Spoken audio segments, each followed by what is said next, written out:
오늘 우리에게 주시는 하나님의 말씀은 신약 성경 고린도전서 9장 19절로부터 23절까지 말씀이 되겠습니다.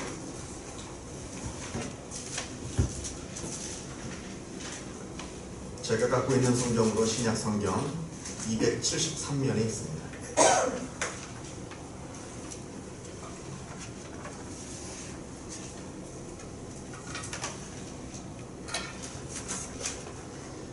신약성경 고린도전서 9장 19절에서부터 23절까지 말씀을 봉독합니다. 이 계시의 말씀을 봉독할 때에 살아계신 하나님의 음성을 다 함께 들으실 수 있기를 바랍니다.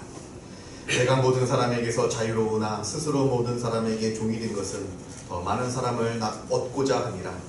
유대인들에게 내가 유대인과 같이 된 것은 유대인들을 얻고자 함이요, 율법 아래에 있는 자들에게는 내가 율법 아래에 있지 아니하나 율법 아래에 있는 자같이 된 것은 율법 아래에 있는 자들을 얻고자 함이요, 율법 없는 자에게는 내가 하나님께는 율법 없는 자가 아니요 도리어 그리스도의 율법 아래에 있는 자이나 율법 없는 자와 같이 된 것은 율법 없는 자들을 얻고자 함이라. 약한 자들에게 내가 약한 자와 같이 된 것은 약한 자들을 얻고자 함이요, 내가 여러 사람에게 여러 모습이 된 것은 아무쪼록 몇 사람이라도 구원하고자 함이니 내가 복음을 위하여 모든 것을 행함은 복음에 참여하고자 함이라. 아멘. 제가 성경 퀴즈 하나 줄까요? 긴장하지 마시고요. 제가 시키지는 않습니다.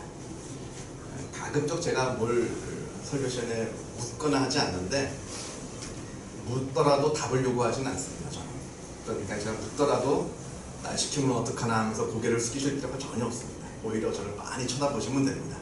다 알고 있는데 제가 시키지 않아서 답을 못한다 하는 마음으로 저를 쳐다보시면 됩니다. 우리가 성경을 읽다 보면 간혹 우상에게 바쳐진 고기를 먹어야 되느냐 말아야 되느냐의 논쟁이 성경에 가끔 나옵니다. 그렇다면 그 우상에게 바쳐진 고기를 먹는 것이 성경적입니까? 여러분들이 생각하시기에. 아니면 먹지 않는 것이 성경적입니까? 큰 소리로 대답하실 필요는 없으시고 그냥 속으로만 대답하시면 됩니다. 우리가 성경을 읽다 보면 서로 성경 안에는 모순되고 상충되는 구절들이 종종 나옵니다. 예를 들면 잠언 26장 4절과 5절 말씀인데요. 혹시 성경이 있으신 분은 한번 찾아보시면 좋을 것 같습니다. 잠언 26장 4절과 5절 말씀이 있는데요. 제가 한번 읽어보도록 하겠습니다. 4절에 미련한 자의 어리석은 것을 따라 대답하지 말라. 두렵건대 너도 그와 같을까 하노라. 그 다음 9절 5절에 미련한 자에게는 그의 어리석음을 따라 대답하라. 두렵건대 그가 스스로 지혜롭게 여길까 한다. 4절에서는 미련한 자의 어리석은 말에 대꾸를 하지 말아라. 너도 똑같은 어리석은 사람이 된다. 그런데 바로 그 다음 9절에 미련한 자의 어리석은 말에 대답을 해줘라. 그가 스스로 지혜롭게 여기지 않게. 도대체 어떻게 하라는 겁니까? 대답을 해주란 얘기입니까? 말란 얘기입니까? 대답을 해주는 게 성경적입니까? 대답을 하지 않는 게 성경적입니까? 제가 언젠가 한번 말씀드린 기억이 있는데요. 세상에서 제일 무서운 사람이 평생토록 책 딱 한 권 읽은 사람이 무서운 사람이라고 합니다. 자기가 알고 있는 그 지식이 세상의 모든 지식인 줄 알고 그것만 고집하기 때문에 그러하다라고 하는데, 제가 보기에 더 무서운 사람이 있습니다. 그 사람은 바로 성경 구절 한 구절만 알고 있는 사람입니다. 내가 알고 있는 성경 구절 그 한 절이 하나님 말씀이라고 우겨댑니다. 그래서 방금 본 말씀처럼 잠언 26장 4절 말씀만 아는 사람은 대답하지 않는 것이 하나님의 뜻이다, 성경적이다 라고 말할 것이고, 또 5절만 아는 사람은 대답하는 것이 성경적이고 하나님의 뜻이다 라고 말할 겁니다. 이 두 사람이 만약에 싸운다, 서로 내 말이 하나님의 뜻이다 라고 싸운다 하면 답이 안 나옵니다. 하나님의 말씀은 너무나 큰 겁니다. 우리가 상상하지 못하는 아주 큰 것입니다. 이것을 우리가 알아야 합니다. 그러기에 하나님의 말씀을 그저 한두 구절 안다고 해서 나는 하나님의 말씀을 안다 라고 말할 수가 없습니다.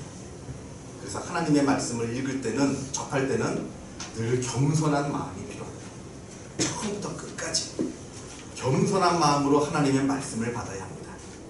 그냥 내가 좋아하는 구절만 하나님의 말씀이고 내가 동의하는 말씀만 하나님의 말씀이 아니라 다 하나님의 말씀입니다. 내가 싫어도, 내가 마음에 안 들어도 하나님의 말씀이면 하나님의 말씀이 되는 겁니다. 이것이 굉장히 중요합니다.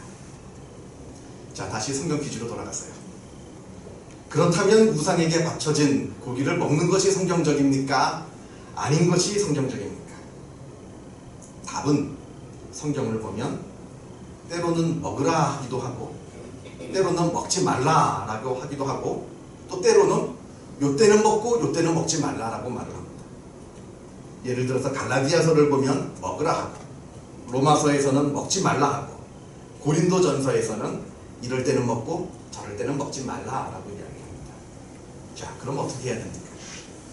실제적으로 우리가 그런 상황에 처했으면 우리는 어떻게 해야 됩니까? 어떻게 해야 성경의 말씀대로 사는 삶이 됩니까? 이 성경 구절을 보고 어떤 사람들은 이렇게 생각합니다. 바울이 세월이 지나가면서 자신의 생각이 점점 바뀐 것이다 라고 하는 겁니다. 어떤 사람은 주장하기를 처음에는 먹으라 라고 했다가 시간이 좀 지나서 생각이 조금 바뀌어서 이럴 때는 먹고 저럴 때는 먹지 말라 라고 했다가 더 시간이 지나서는 먹지 말라, 예를 들면 그렇게 한 것이 아니겠는가 이렇게 생각하는 사람들이 있습니다. 그런데 우리가 신학에서 바울 서신의 연대를 꼽아보면요, 고린도전서, 갈라디아서, 로마서 순으로 이어집니다. 그렇다면 이게 어떻게 진행되는 거냐면, 고린도전서, 제일 먼저 쓰여진 고린도전서에는 이럴 때는 먹지 말고 먹고 저럴 때는 먹지 말라라고 얘기했다가, 그 다음에 쓰여진 갈라디아서에서는 먹으라 라고 했다가, 마지막으로 쓰여진 로마서에서는 먹지 말라라고 얘기를 하는 겁니다. 사람의 생각이 변한다고 하면 어떤 흐름이 있어야 되는데, 처음에는 이럴 때 먹고 저럴 때 먹지 말라, 먹으라, 나중에 먹지 말라, 갈팡질팡하는 거예요. 그래서 바울의 생각이 세월에 따라 바뀐 것이 아니다라고 하는 것을 우리는 알게 됩니다. 자, 이 문제를 이해하기 위해서는 우리가 몇 가지 알아야 될 사실이 있습니다. 우선 먼저 이 당시에 시장에서 팔고 있는 모든 고기들은 다 우상에게 바쳐진 고기들입니다. 당시 유통 과정이 그랬습니다. 고기를 도축을 신전에서 그리스 로마 신들 앞에서 제사를 드리면서 고기를 도축을 하고 제사를 드린 후에 그 고기들이 시장으로 나아갑니다. 그래서 그 시장에서 그 고기들이 팔려나갑니다. 거의 모든 고기들이 다 이러한 과정을 거쳐서 유통이 됩니다. 둘째로, 각 서신들마다 그 각자 갖고 있는 독특한 상황들이 있는데 그 서신의 상황들을 이해할 필요가 있다라고 말을 합니다. 먼저 갈라디아서를 보면 갈라디아서 2장에 바울이 베드로를 공개적으로 공격하는 장면이 나오는데, 이 이야기가 이렇습니다. 안디옥이라고 하는 이방 도시에 이제 예수님을 새롭게 믿은 사람들이 있었는데, 그곳에 예수님의 수제자 베드로, 바울, 그리고 바나바, 이 사도들이 오니까 너무 기뻐서 잔치를 벌였습니다. 잔치를 하면 물론 성경에는 나와 있지 않습니다만 빠질 수 없는 것이 고기입니다. 그리고 그 고기는 분명히 우상에게 바쳐진 고기였을 겁니다. 이건 성경에는 나와 있지 않지만 그 당시 유통 과정이 그랬습니다. 이건 불을 보듯 뻔한 일입니다. 고기가 나왔고 우상 제물에 바쳐진, 우상에게 바쳐진 고기가 나왔을 겁니다. 이것을 열심히 같이 맛있게 먹고 있는데, 저 예루살렘에서, 저 밑에 예루살렘에서 예수님의 친동생 야고보가 보낸 사람들이 지금 안디옥에 막 도착했다는 소식을 듣게 됩니다. 이 야고보가 보낸 이 사람들은 어떤 사람들이냐면, 나는 비록 예수를 믿는다 할지라도 구약의 율법을 정확하게 지켜야 된다라고 생각하는 사람들입니다. 그리고 그 사람을 보낸 사람들이 바로 예수님의 친동생 야고보예요. 이 소식을 들으니까 베드로가 깜짝 놀라서 자기는 고기를 같이 먹지 않은 것처럼 도망을 가버립니다. 그리고 자기는 같이 밥을 먹지 않은 것처럼 행세를 합니다. 순간에 그 안디옥의 잔치자리가 얼어붙습니다. 좋은 분들이 오셔서, 귀한 분들이 오셔서 좋은 마음에 대접한다고 하는 것이 우리가 뭘 잘 몰라서 큰 잘못을 했구나, 큰 죄를 저질렀구나 하는 그런 마음이 생겼고, 그 순간 유대인들과 이 이방인들 사이에 보이지 않는 장벽이 생기고 말았습니다. 이때 이것을 지켜보고 있던 바울이 베드로를 모든 사람들이 지켜보는 앞에서 면박을 줍니다. 당신은 복음의 진리를 따라 살지 않는다고 책망을 합니다.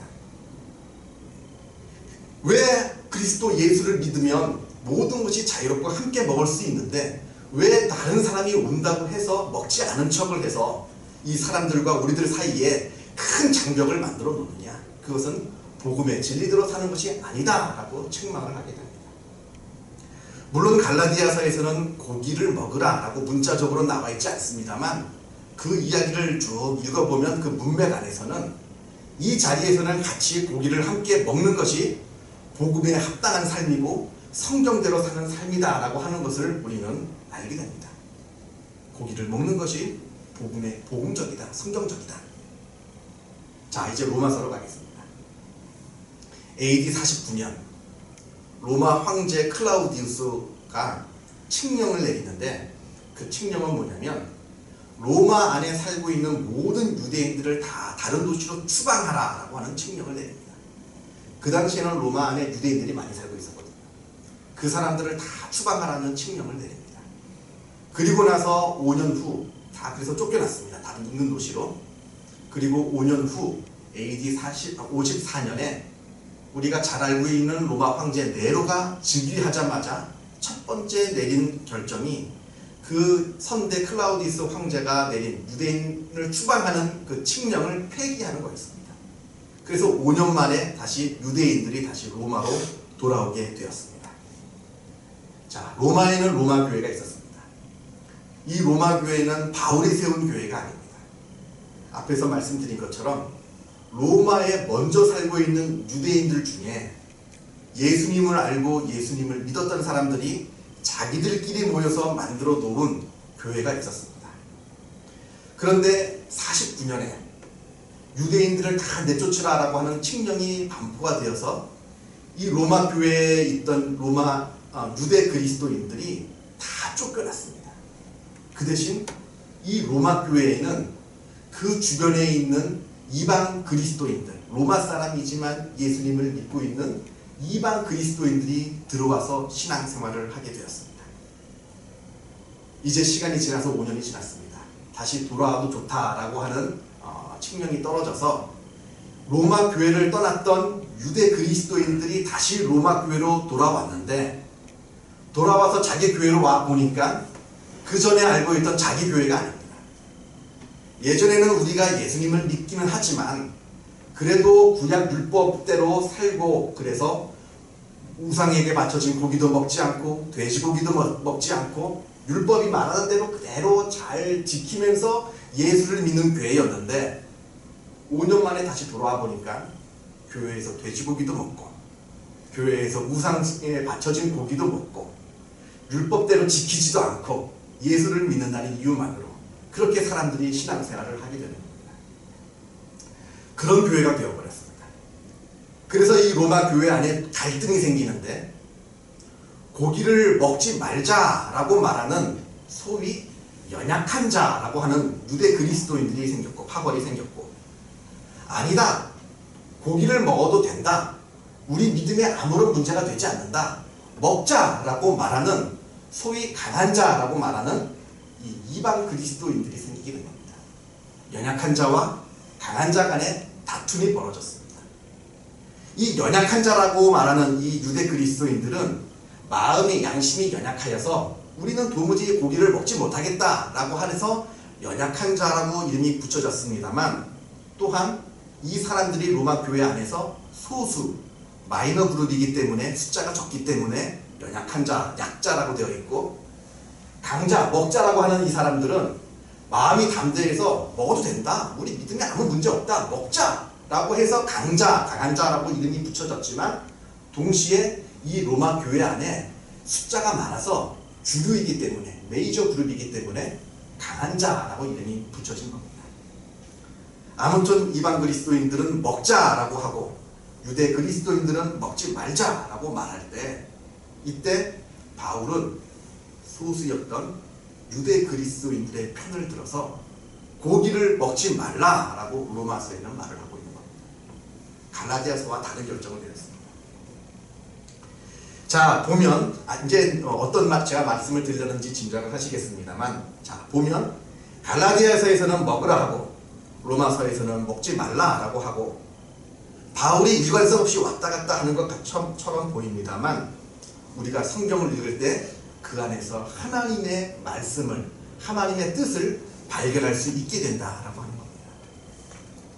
그것은 바울이 고기를 먹지 말라 하는 것도, 또 반대로 고기를 먹으라 하는 것도 다 의도와 목적이 있는데, 그 목적은 바로 교회를 바로 세우고 교회가 하나가 되고 그리스도의 복음을 효과적으로 전파하기 위해서 내린 결정이라고 하는 겁니다. 이것이 본질입니다. 교회를 바로 세우고 교회가 하나 되고 교회가 그리스도의 복음을 바로 증거하고, 이것이 본질이라고 하는 겁니다. 교회가 이것에 집중해야 되는 것이지 고기를 먹느냐 마느냐의 문제가 중요한 것이 아니다라고 하는 겁니다. 고기를 먹느냐 마느냐라고 하는 것은 우리 믿음에 전혀 중요한 영향을 끼치지 않는 비본질적인 문제인데, 본질을 바로 세우기 위해서 바울이 그 비본질적인 문제에 있어서 서로 다른 결정을 내어주신 것이다 라고 우리가 이해할 수 있습니다. 그래서 갈라디아서에서는 예수님의 친동생 야고보가 보낸 사람들, 그리고 베드로, 바울, 바나바가 속한 유대 그리스도인들이 강자입니다. 반면에 이제 막 예수를 믿고 신앙생활을 시작한 안디옥에 있는 이방 그리스도인들이 약자입니다. 그 약자들을 위해서 안디옥에서는, 갈라디아서에서는 먹으라 라고 이야기를 하는 것이고, 반대로 로마 교회에서는 그 수가 적은 유대 그리스도인들이 약자이고 그 수가 많은 이방 그리스도인들이 강자입니다. 그럴 때는 이 약자인 유대 그리스도인들을 위해서 먹지 말라 라고 말을 합니다. 그래야 우리의 신앙의 본질인 교회가 바로 서고 교회가 하나 되고 복음이 증거되는 것, 이것을 이렇게 낼 수 있기 때문에 바울이 그러한 결정을 내린 것이다 라고 하는 겁니다. 자, 오늘 본문 고린도전서 9장으로 돌아왔어요. 오늘 본문도 우상에게 바쳐진 고기를 먹어야 하느냐 말아야 하느냐의 문제입니다. 그 문제가 바로 8장에 나오고 10장에 나오는데, 그 사이에 끼어 있는 것이 바로 오늘 우리가 읽은 고린도전서 9장의 말씀이 됩니다. 고린도 교회에서도 우상에게 바쳐진 고기를 먹느냐 마느냐로 큰 다툼이 벌어졌습니다. 먹자고 하는 사람은 나는 먹을 권리가 있다라고 말합니다. 내 신앙에 아무런 문제가 없는데 내가 왜 먹지 못하느냐라고 내 주장을 앞세웁니다. 먹지 말자라고 하는 사람도 나름대로 이유가 있습니다. 자기는 먹지 않아야 될 권리가 있다라고 말합니다. 이 두 그룹이 팽팽하게 맞서고 있습니다. 이런 상황에서 바울은 오늘 본문 고린도전서 9장에서 자기의 자유와 권리를 포기하는 것에 대해서 이야기를 합니다. 바울이 자기 자신의 이야기를 합니다. 자기 자신은 교회를 섬기는 사도이기 때문에 교회로부터 사례비를 받을 권리가 있다라고 분명하게 말합니다. 자기 말고 다른 사도들은 모두 교회에서 일정한 사례비를 받고 그 사례비를 가지고 생활을 한다라고 말합니다. 그런데 바울은 나는 그 권리를 다 포기하겠다고 말하면서 나는 대신 스스로 돈을 벌어서 그 돈으로 내가 오히려 교회를 섬기겠다라고 말을 합니다. 사도가 교회로부터 사례비를 받는 것, 이거는 보장된 권리입니다. 그 누구도 이의를 댈 수가 없습니다. 그 이유는 먼저 사회 통념이 그러합니다. 사회에서 어떤 직업을 가지고 일을 하면 그 직장에서 돈을 받는 것이 당연합니다. 고린도전서 9장을 보면 군인의 이야기를 하는데, 예를 드는데, 군대에서 복무하는 군인이 나라로부터 월급을 받고 또 먹을 것을 먹고 군 복무를 하는 것이 당연한 것이지, 자기가 따로 돈을 벌어서 그 돈을 가지고 군 복무를 하는 것은 비정상적인 것이다 라고 말합니다. 세상에서 자기의 일을 하면서 직장으로부터 사례를 받는 것은 아주 정당하고 당연한 이치입니다. 둘째, 성경도 이 권리를 인정합니다. 예를 들어서 곡식을 밟아 떠는 소의 입에 망을 대지 말라. 저 미물인 소도 자기가 하는 일을 통해서 먹을 권리가 있다는 겁니다. 비록 소라 하더라도 그 권리를 막지 말라. 하물며, 그런데 하물며 사람이랴. 더 하물며 사도이랴. 이 이야기다. 셋째로, 예수님은 아예 그렇게 하라고 명령을 하셨습니다. 예수님께서 복음을 전하는 사람은 복음을 전하는 일로 먹고 살라 라고 명령을 하셨습니다. 자, 그러면서 바울은 계속해서 말을 합니다. 그럼에도 불구하고 자기는 이 모든 권리를 다 포기하였다고. 이 자유를 포기한 것은 누가 강제로 자기를 억압해서 강제로 그 권리를, 자유를 빼앗아서 한 것이 아니라 자기가 자발적으로 하였다고 말합니다. 19절에 내가 모든 사람에게서 자유로우나 스스로 모든 사람에게 종이 된 것은 더 많은 사람을 얻고자 합니다. 여기에 아주 중요한 말씀이 나옵니다. 나는 자유와 권리가 분명히 있으나 그것을 행사하지 않고 그것을 포기하는 이유는 복음을 증거하기 위해서, 더 많은 사람을 구원하기 위해서 내 자유와 권리를 다 포기하고 내려놓았다. 나는 그래서 스스로 종이 되었다. 이렇게 이야기합니다. 20절 말씀을 보면 율법을 지키는 유대인들에게 내가 유대인처럼 사는 것은 유대인을 구원하고자 함이고, 또 21절을 보면 율법을 지키지 않은 이방인들에게 내가 비록 율법을 알고 지키는 사람이지만 그래도 이방인처럼 사는 것은 그들을 구원하기 위함이다 라고 말합니다. 22절 약한 자들에게는 내가 약한 자 같이 되고, 또 여러 사람들 앞에서는 여러 사람들의 모습이 된 것도 다 그 모든 사람들에게 복음을 증거하기 위해서 내가 스스로 다 그것들을 포기하였다라고 말을 합니다. 결론적으로 내가 내 자유와 권리를 갖고 있지만 그 자유와 권리를 다 스스로 포기하고 내려놓은 것은 다른 사람들을 구원하고 다른 사람들을 살리기 위한 종으로서의 삶을 살기 위함이다 라고 말합니다. 서양 격언에, 서양 그 법 가운데 있는 법 격언 중에 이런 말이 있습니다. 권리 위에 잠자는 자 보호받지 못한다. 권리 위에서 그 권리를 행사하지 못하고 그 권리를 포기한 자는 그 권리를 보호받지 못한다라고 말합니다. 그만큼 자기의 권리를 열심히 주장하고 차지하라라는 말씀입니다. 그러나 성경은 그 자유와 권리를 내려놓으라고, 그리고 스스로 종이 되고 섬기는 사람이 되라고 우리에게 말씀합니다. 그 이유는 교회를 세우기 위해서, 교회를 하나로 만들기 위해서, 그리고 복음을 효과적으로 증거하기 위해서 그러하다라고 말씀하고 있습니다. 교회 안에서 자기의 목소리, 자기의 주장이 높으면 높을수록 그 교회는 힘들어집니다. 그러나 교회 안에서 내 주장을 내려놓고 내 권리를 내려놓을 때 그 교회는 든든히 서갈 수 있게 됩니다.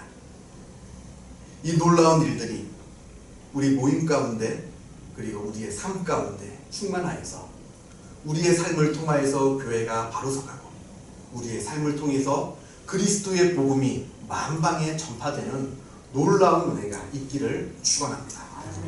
기도하겠습니다. 사랑과 은혜가 충만하신 하나님 아버지 감사합니다. 우리를 하나님의 자녀로 삼아주시고 또 우리를 교회의 일원으로 삼아주시니 주님의 은혜에 감사를 드립니다. 아버지 하나님, 우리 마음 가운데 스스로 종이 되는 마음이 있게 하여 주옵소서. 내가 갖고 있는 자유, 내가 갖고 있는 권리가 많이 있습니다만 교회를 세우기 위해서, 교회를 하나 되게 하기 위해서, 그리고 그리스도의 복음을 증거하기 위해서 나 스스로가 다 내려놓고 종이 되어 섬기는 종의 모습을 살게 하여 주옵소서. 그래서 나의 삶을 통해서 교회가 든든히 서가게 하여 주시고, 나의 삶을 통해서 교회가 하나 되게 하여 주시고, 그리고 나의 삶을 통해서 그리스도의 복음이 증거되는 놀라운 영광이 나의 삶 속에 충만하게 하여 주옵소서.